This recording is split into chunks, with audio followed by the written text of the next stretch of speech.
নমস্কার বন্ধুরা, বাংলা বার্তায় আপনাদের স্বাগত। সাম্প্রতিককালে আমরা একটা ঘটনা কলকাতা হাইকোর্টে দেখেছিলাম।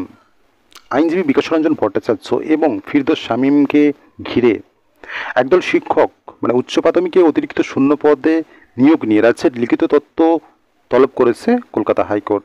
তো এর জেরে মামলাকারীদের আইনজীবী বিকাশ রঞ্জন চেম্বার ঘেরাও করে। কারা? যে কর্মশিক্ষা এবং শারীরিক শিক্ষায় বেশ কিছু শিক্ষক, সেটা নিয়ে একটা হুলস্থুলুস কাণ্ড হয়। এমনকি এই সমস্ত যে শিক্ষকরা রয়েছে, বিচারপতি বিশ্বজিৎ বসু, বিকাশ রঞ্জন ভট্টাচার্যের মধ্যে একটা গঠাপ রয়েছে। এরকম একটা জিনিস তারা তুলে ধরতে চায়। সুদীপ্ত দাস, বিক্রম বন্দ্যোপাধ্যায়, ফিরদৌস শামীমের ছবি হাতে নিয়ে তারা বিক্ষোভ দেখায়। এবং এবার এই সমস্ত শিক্ষকদেরই বিরুদ্ধে কড়া পদক্ষেপ নিল কলকাতা হাইকোর্ট। রীতিমতো হাইকোর্ট এই ঘটনায় কিন্তু প্রচণ্ড রকম ক্ষুব্ধ হয়েছে।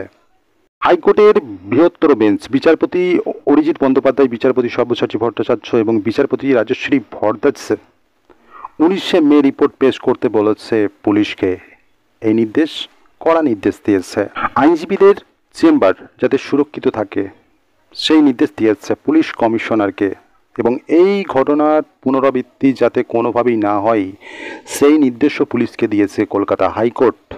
এবং এটা নিশ্চিত রূপে করতে হবে। তো প্রশ্ন তো এটাই যে কোনো মামলা তো আইনজীবীরা আইন প্রতিষ্ঠা করে, তারা তো যে কোনো মামলায় লড়বে।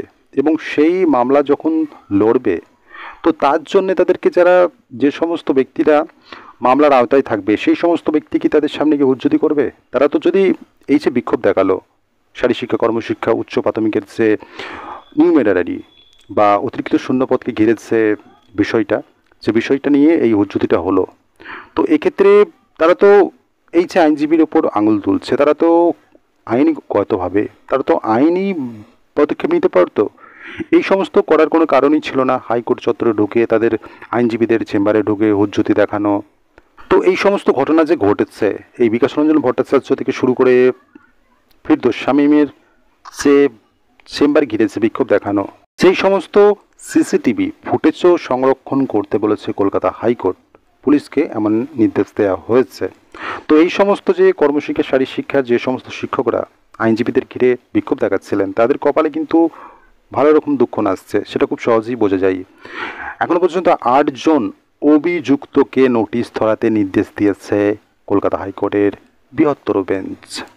এবং 14 দিনের মধ্যে প্রত্যেককে হলফনামা দাখিল করতে হবে, এমনই নির্দেশ দিল কলকাতা হাইকোর্ট।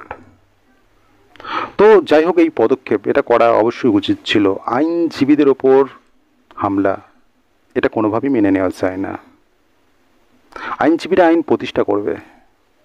যদি কোনো অভিযোগ থাকে সেটা আইনি পথে হাঁটতে পারে, একজন বিক্ষোভকারী আইনি পথে হাঁটুক। কিন্তু এইভাবে তাদের চেম্বারে গিয়ে তাদেরকে হেনস্থা করা, বিক্ষোভ দেখানো, এগুলো তো অনুচিত। আবার হাইকোর্ট চত্বরে, হাইকোর্টের মধ্যে ঢুকে। তো এবার কড়া দাওয়াই দিল কলকাতা হাইকোর্ট। দেখা যাক এই মামলাটা কতদূর অগ্রসর হয়, কাদেরকে পাকড়াও করে বা কাদের বিরুদ্ধে ব্যবস্থা গ্রহণ করে কলকাতা হাইকোর্ট।